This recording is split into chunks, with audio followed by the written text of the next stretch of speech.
मेवाड़ को कलंकित कर सके। ऐसे मनुष्य को आतिथ्यदान देने से जो पाप हुआ था उसका कलंक धोने के लिए उस स्थान पर पवित्र गंगाजल डाला गया। प्रत्येक राजपूत माता के स्वाभिमानी पुत्र ने, जो उस भोज में निमंत्रित होकर आया था, स्नान किया और अपवित्र स्पर्श को दूर करने के उद्देश्य से अपने कपड़ों को बदला। राजपूतों में सौजन्य और सम्मान का ऐसा ही भाव था। जब तक मानसिंह वहां रहता रहा, सबसे बड़े सम्मान को छोड़कर उसका और सब प्रकार से सत्कार किया गया। परंतु जब वह चला गया तो राजपूतों की परंपरागत रीतियों ने उस सारे प्रायश्चित का करना आवश्यक कर दिया जो उस समय किया जा सकता था। राणा के यहाँ जो घटना घटी, मानसिंह ने वह सब सम्राट को जाकर सुना दी। यह कहना कठिन है कि अकबर ने इस घटना को कैसा माना। उसके महान शत्रु ने जो गर्वित भाव दिखलाया था उससे वह प्रसन्न हुआ, या अंबेर वंश के साथ अपने संबंध की इस प्रकार निंदा और हंसी होते देखकर उसे क्रोध आया।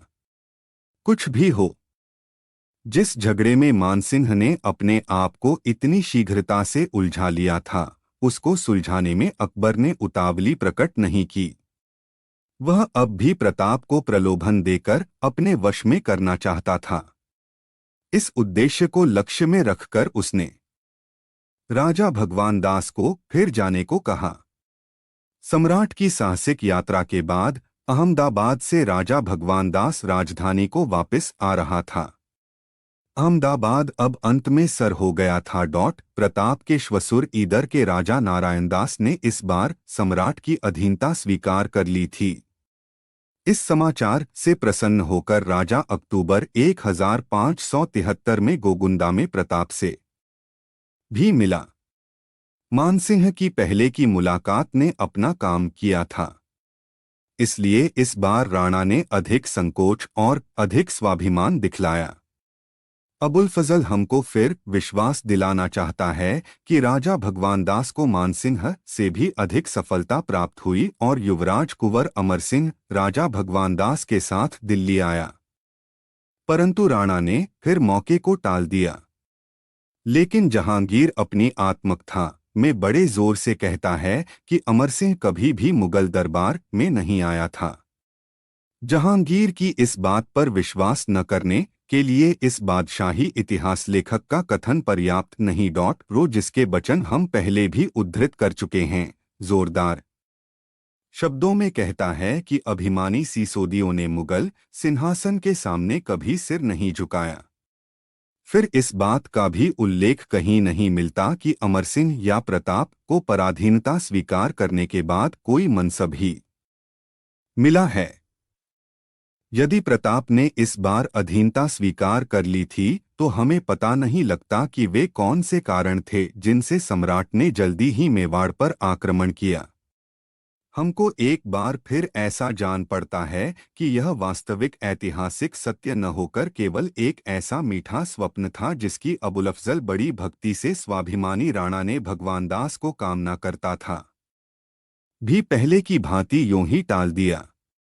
उसने उसके साथ भोजन करना स्वीकार न किया और भगवान दास अपना सा मुंह लेकर लौट आया। ऐसा प्रतीत होता है कि अकबर इस मनुष्य को भली भांति जानता था। मानसिंह अभी अपना अपमान भूला न था और भगवान दास के गोगुंदा में लगे हुए शब्दबाणों के घाव अभी भरने न पाए थे कि दिसंबर सन 1573 में राजा टोडरमल राणा से मिलने मेवाड़ गए। पुराने राजपूती ऐतिह्यों के अनुसार दो कछवाहे सरदारों का तो भला यह कर्तव्य ही था कि जब वे राजपूतों के मुखिया के इलाके के निकट होकर निकलें तो उसका दर्शन करते जाएं। परंतु पंजाब का यह खत्री, जो भले ही प्रताप की गौरवरक्षा पर प्रसन्न होता हो, उससे मिलने के लिए न था। वह गुजरात में भूमि की ठीक करने के लिए पीछे रह गया। किसी भी प्रकार बाध्य मालगुजारी का हिसाब था। वहां से लौटते समय वह मेवाड़ गया। टोडरमल ने बाद को अर्थसचिव के रूप में जो प्रसिद्धि प्राप्त की वह अभी उसे नहीं मिली थी और अकबर का प्रधानमंत्री तो वह बहुत देर बाद बना। फिर भी वह शांति और युद्ध में इतनी ख्याति प्राप्त कर चुका था कि सम्राट की ओर से प्रताप के यहाँ बिना बुलाए जा सकता था।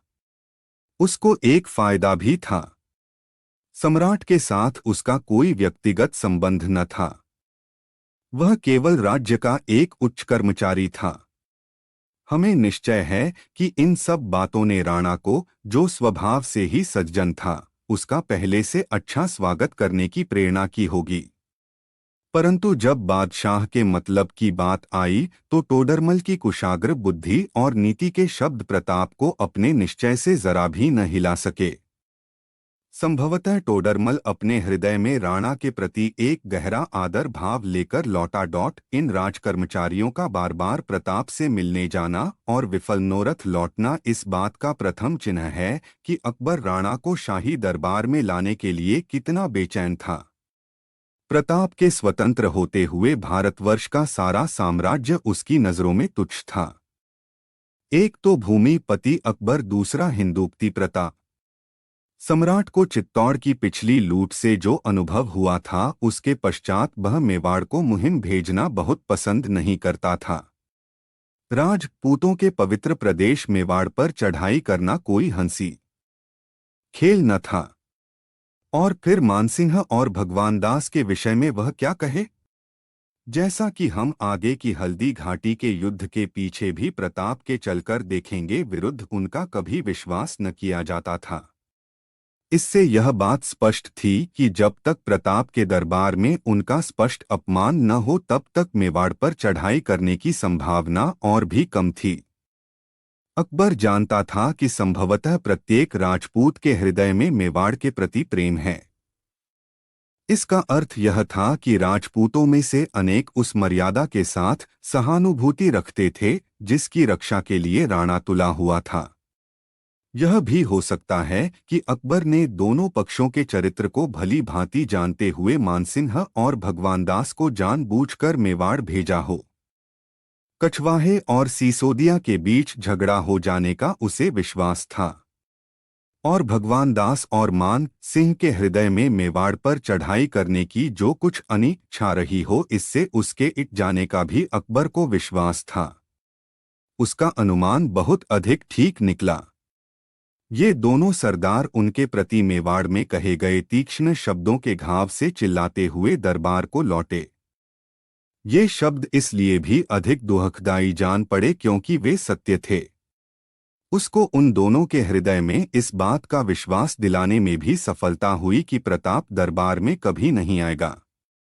और अब केवल एक ही उपाय बाकी था, युद्ध और संभवतः मरण पर्यंत युद्ध। अकबर और प्रताप अब आमने सामने थे।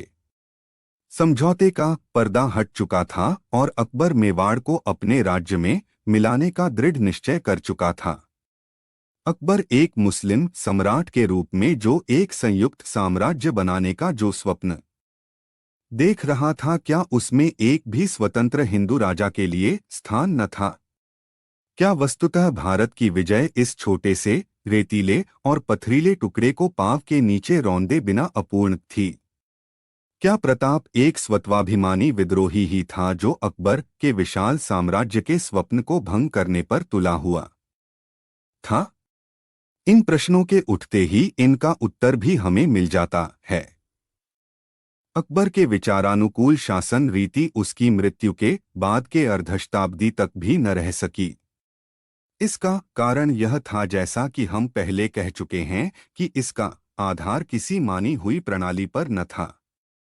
हियरवर्ड दी वेग जानता था कि विजेता द्वारा इंग्लैंड का विजित होना अनिवार्य है।